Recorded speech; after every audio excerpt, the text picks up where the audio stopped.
Akkam jirtanii wayyaadha nageenya keessaa isna rakkabu sinin jedha. Wanti as bahee fi waa'ee Abdul Jabbaar irraa otoo hin ta'in dhimma tokko kan mataa kee keessa yeroo fagoof yeroo dheeraaf ture. Dhimmi kun ammoo dhimma very sensitive dha. Garuu haadha sammuu kee keessa waan akka malee jiruu fi torbee dhufammoo torbee guddaa waan ta'eef yaada kana isinitti meetiin warra dhimma kana ilaalullee akka gurra jaraa bu'uu barbaada. Sometimes leadership ummataaf yoo deemtee expectation tu jira. Namni kasitti abdatuu fi gaafa gaddiinsaa haa jabaattu ummataaf ijaaf gurra taatee itti haayimtuuf waan achi si kaaheefi yeroo baay'aatillee of laalteetiin ummata kana natti amanee manatti galitetteetiin waadaa ummata kanaa galmaan geette jechuudha. At least gar tokkoon ani qabsoo kana ofumaa kiyyaatti amane hagaa caaluun du'a ammoo abdii uummanni kun argee halkanii guyyaa hanga danda'u godhaa jira jechuudha. Haga humna kiyyaa haga beekumsa kiyyaa jechuudha. Xiqqaas ta'ee guddaa. Kanaafuu kana ammoo rabbitu beeka. Amma gara kana ammoo kaasna baase. Dhugumaan very sensitive topic ta'e tokko garuu dubbatamuu qaba jedhee tamaneetiin dhufaa jira. Torbee dhuftu torbee guddaa waan ta'eef. Dhaamsi kiyya akkasiin jedhu yeroo baay'ee na dhageettanii beektanii nama arrabsu maqaa walitti baasu haa dhageettaniif haa beektaniif haa gaafattaniif malee akka isin anarra gortanii nama biraa arrabsitaniif miti. So kanaafu please saniin naa beekaa isin jechuu barbaadeetiin. Dhimmi kun ammoo dhimma OMN miidiyaa irraa walitti hidhateeti. Sababaan OMN ani yoo yaadattan taate OMN irraa maa baddeettanii na gaafataa turtan yeroo baay'ee jechuun beekeetiin itti deebi'een dhufee jechuudha. OMN ijaaf gurra uummata Oromootii akka Jawaar laalutti ilaallaa akka nama Jawaar waggaa 10 meeqa ol beekutti akkasumatti kabajaa akkasumatti jaalladhaa jechuudha. Garuu hanqina jaraarraa dubbachuun barbaada. Hanqina bira dabreetiin beekaa dhara darri gariin jaraa dalagan irraa dubbachuu barbaada. Torbeen dhuftu torbee guddoo waan taateef amma dubbadhee sammuu kiyya keessaa bahee torbee dhufuutti jijjiiraman jedhee abdiin qaba. Torbee kana keessa ollaani USAID wajjin wal gahee jira. Akka Oromoo tokkotti jechuudha. Akka uummanni keenya beektanii Oromoo bakka buunee mootummaa Yurooppii kana wajjin fi mootummaa Ameerikaa kana wajjin dalagnaa jechuudha. Oromoota kumoota hedduu bakka buunee dalagna. USAID illee yogguu nama karaa fudhanii almost ta'aniitiin wal dubbisanii an akka seenaa otoo ta'in akka Oromootti dubbisanii jechuudha. Dubbii kanarraa illee kaaneetiin press release katabnee jechuudha. Walga'iin keenya akka State Department ka jalqabaati miti. Garuu walga'ii akkanaa publicly baasuun keenya ammoo ka jalqabaati. Miidiyaan keenya yeroo baay'ee waa'ee keenya irratti reporting godhu. Ani yoo isinitti mee jedhe bakka amma jirurraa hedduun gammada hedduun boonee jedha. Oromoon yeroo jalqabaatiif waa hedduu irratti dhageettee argattee jirti. Maaf walga'ii irra taa'ee nan arga. Torbee dhuftammoo rabbi jee arguuf deemtanii jechuudha. Ji'a 5 dura hiriira tokko goonee turre. OMN garee filatee garee tokko dhageessee garee keenya ammoo hin cufee jedhe. Yeroo jalqabaatiif miti. Garuu amma booda cadhisuun nam fayyadu uummata Oromoolee hin fayyadu waan hin jedhee amanee fi yeroon kun ammoo yeroo uummanni keenya gadda guddaa keessa jiru waan hin beeka. Garuu ana waan natti dhagahamee fi dubbachuun barbaada. Because jijjiiramuun barbaada.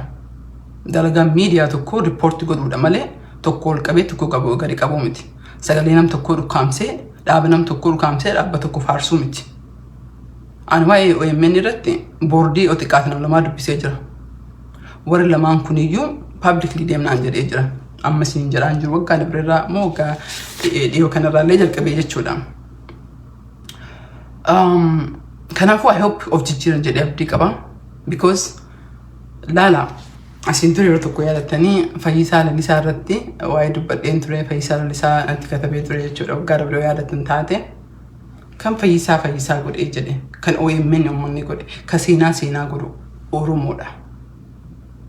Miidiyaan tokko amma fakkeenyaaf komantii hadha katabe irratti yoo laaltanii BBC'n Oromoo fidara ilaalina ka sharing godhina hin dhaqina waan tokko yoo isin hin taane dhaxxanii dho'isina mallaqa keessan ittiin baasina sagalee keessan hin kenninaa fi sharing godhina akkasitti isin dhagahee jira. So kunillee akkasitti qeeqa akkasiidha jechuudha kan hin barbaade jedhee qeeqa akkasii haa dhagahamuu barbaada. Amma booda wanni dalagaa turre karaa hedduun qabataa jira galata rabbiiti.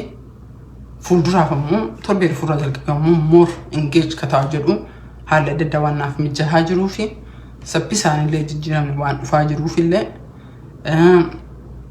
hang waa hedduu ka beekullee ka miidiyaatti isin dubbataa hin jirretu jira jechuudha. Garuu kana akka dhagahamu barbaadeeti jechuudha.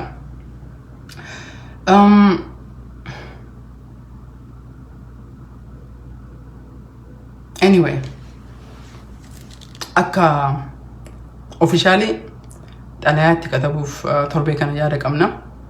Amma booda press statement nu barreessinu hopefully team ni kenna kara officially ta'eeni OMN fi media adda addaatiin illee kenna. Hopefully kaayyoon kiyya OMN kabajaadhaan akka gabaasu gaafadheen jedha. Sababaan laayifii gaafadhuuf ammoo akkuma isin jedhe ji'a torbaan dura rakkoon akkanaa mudateetiin gabaasa because yoo dhageettan taate uummanni Oromoo doolaara mootummaa irraa argate qabateetiin nutti kennee jedhe. Nuti sammuu mallaqa xiqqaatti guddattee mallaqa sanii jiruu keenya dhisnee kan faana deemnee sagalee uummata keenyaa ta'aa jira. Riippoortiin keenya akka torbaan bahu gabaasan argatu Oromiyaa miidiyaa irratti.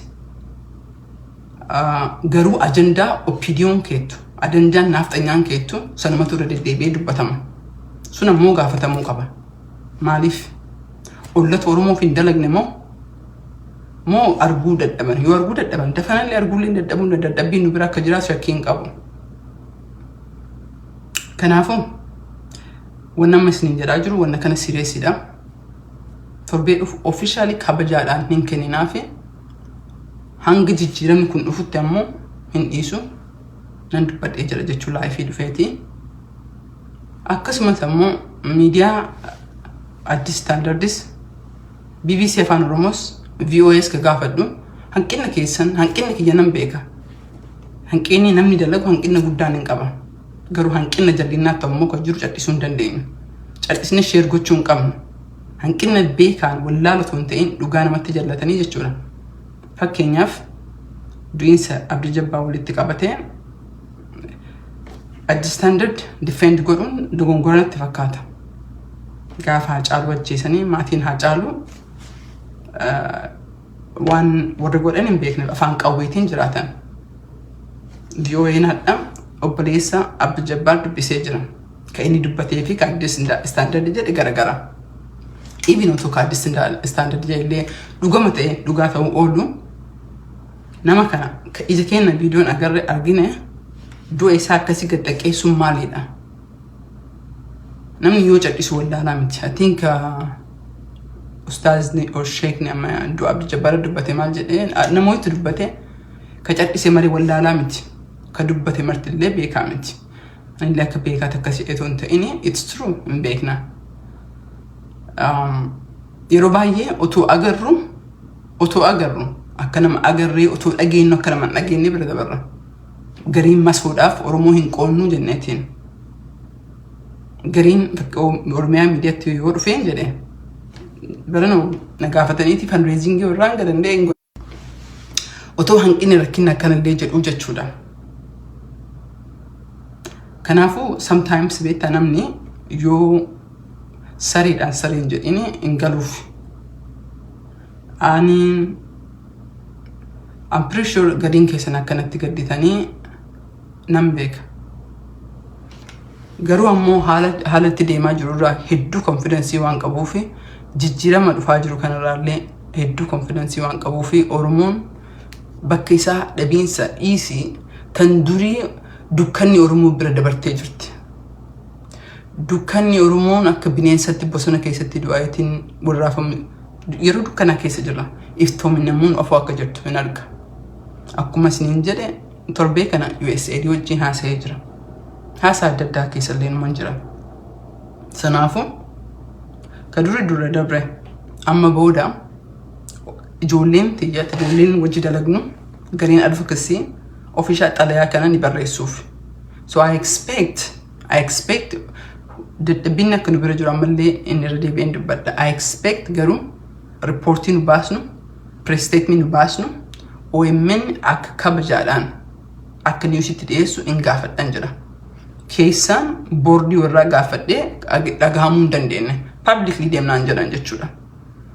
Kanaafu OMN ammoo arrabsuuf qeequuf illee miti. OMN ija jawaatii ilaaluu qabna. OMN sagalee fi ijaaf gurra uummata Oromooti. Diinnis kana beekeetiin balleessuu barbaada. So kanaafu arrabsuufi miti. Hin dogongorina garuu hoo galuufii hin dandeenye. Sinitti mee jira. Tapha takkaa miti waa hedduudha kan OMN keessatti ta'ee jechuudha. Kan arge jechuudha. Ka beekan miidhanii gandummaaf OMN dhibansanii miti. Kuni kan dhugaati. Because sababa particularly OMN dubbadhuuf because harka keessaa gahee guddaa keessaa qabna. Akka OMN jabaatuuf akka OMN dibinaan nyaatamnee fi harka guddaa keessaa qabna. Garuu gaheen OMN ammoo intentionally akka ollaan hin guddanne akka nu sagalee arganne godhee jira. Yeroo takkaa miti yeroo hedduu godhee jira. Akkuma isiniin jedhe torbee dhufeerraa jalqabeetiin hopefully more number leessa more leenan dubbadhaan jedhee abdii qabaa.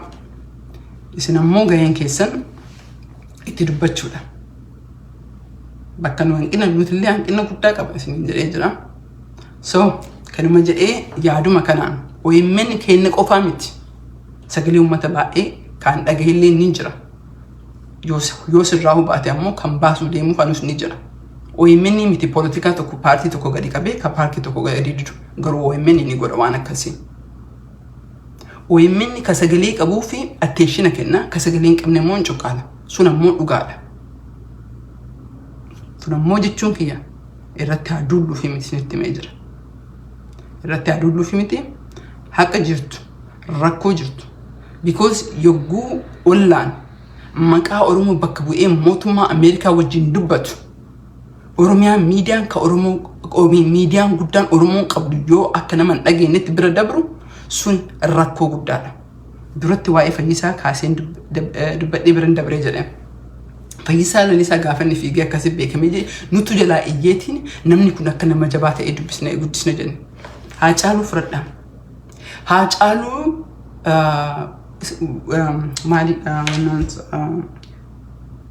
Music record ka Amerika keessa ka beessee jedhes nuyi isin ilmaan Oromooti. Jaalala keessan dalagaa keessan actively ru'iin isaa akka ru'ii namoota hedduu kumaatama tontee miiliyoona bakka buutu iyyiinsa keessatti godhee jedha. Kanaafiyyuu hojiin guddaan akkana yoo dalagamu yoo OMN gurra Oromootiin kan hin geenne taate akkuma gaafa dura dubbadhe galee qubaa qabanii sibiilaa jedhan natti fakkaate yookiin ammoo daayimandiin tokko yoo qabaannee jenne gatii guddaa miti sigalee daayimandii yookiin warqee tokko gatii guddaa godhuufi because ilmi namaa value itti kenneef jechuudha. Wanti nu godhaa jirru waan guddaadha. Halkanii guyyaa xaaraa jirra. Halkanii guyyaa Oromoof dubbataa jirra. Gaafa nuuf toltee gaafa qilleensi oo'aa yookiin ammoo gaafa du'oo itti qofaa miti. Gaafa qorraallee gaafa namni hin dubbannellee ima dubbataa jirra. Sinigalee maybe media irratti gaafa miidiyaan baasu nammoo miidiyaan baasuu qaba. Kun ammoo dhaamsi kunis boordii OMN'tis warroota OMN keessa jiranis haa ta'uuf hin jedha. Yoo OMN barruun OMN qofaa miti miidiyaan marti nu godhuu qaba keessattuu OMN hin jedha sababaan hin jedhuufi miidiyaan guddaan Oromoon qabdu miidiyaa kana. Haqaani rakkoo Oromoo dalagaa uummata Oromoo dalagaa OMN yookiin boordii OMN miti ka tokko sagalee ta'eetiin ka tokko sagalee cufu. Ani seenaan ka mootummaa Ameerikaa wajji dalagu ka mootummaa Yurooppii wajji halkanii guyyaa taa'u ka uummanni Oromoo kumaatamaa mallaqa natti kenne OMN ana akkana yoo godhee jedhe nama humna hin qabne nama sagalee hin qabne saddattaa fi godhu ammoo akkam ka godhaa jiru ka jedhu rabbitu beeka. So anyway dhaamsa kana isinitti meetini galatoomaa isiniin jedha warra sitti na daawwataa jirtanii abdii kiyya nama arrabsuu irraa hin gortan jedhee yaada qaba because nama arrabsuun Oromoo qooduun akka bu'aa nuuf hin qabu garaan jabeessu diinatti wal nu godhu malee akkuma isiniin jedhe rabbi jedhee torbee dhufu kanarraa jalqabeetiin more actively isin engage godhu yaada jijjiirama guddaan illee waan jiruufi ka danda'u isinitti himaa kaan ammoo maal godhuu qabnaa yeroo marayyuu maal godhuu qabnaa jennee dubbachuu qabna haasawuu gubatoo toon ta'een booyuu qofa toon ta'ee iyyuu lallaboo toon ta'een afaan dammaa dubbatanii hojii hamtuu hojii gaddummaa dalagoo toon ta'een hojii haqaa beekneeti kana Oromootti dabne tokko hin jiru yoo nuti wallaalee yookiin hanqannee dabne sun rabbi bira jirti akka nama dhugaa qabutti ammoo kanaaf yeroo marayyuu irra oollee jenna warra haqaan dalagdan isinillee kanaaf irra ooltanii isinin jedha warri social media irratti yeroo baay'ee baatanii dubbattanis namarraa arraba of xiqqeessuu isinin jedha anammoo Oromoon asitti abshinaan jaa jirtanan argaa tasuma gaddiinsa keessallee hin jiru garuu dubbii torbee dhuftu kana adoonnoo ka miidiyaatti dubbadhu kaan hin beeku dubbii kana akka miidiyaan waan guddaa waan ta'eefi women akkanaa dabarsuu waan hin barbaaduufi kadhachuu ammoo nan dadhabe because waan qosaa tokko isinitti himu eeggadamnisoota dhaqee anyway san isinitti himu gaafa kubbaawwan tokko isinitti himuuf ta'eetiin jechuudha kan hin barbaadu ani ittiin beekumsa argadhu ittiin beekamtii argadhu otoo hin ta'in wanni guddaa akkanaa kana ka Oromoon gammaduu qabu sagaleen Oromoo dhagahamaa jirti gaaffiin Oromoo dhagahamaa jirti akka uummanni keenya gurra buu barbaanna akka aayyoleen mallaqa sana sumnii fi dolcheedhaan fuutee nutti kennite mallaqni jiraas waa irra oolee jira Oromoon nama isaaf dubbatu qaba hin dagatamne kan jedhe akka dhageettan barbaada kanuma qofaaf kan rabbi beeku kanuma qofaaf dubbataan jira kun ammoo isa last warning hin dhiisu torbaan dhufturra jalqabeetiin babal'iseen dubbadhaan jedha haganaaf fayyaanaa ta'a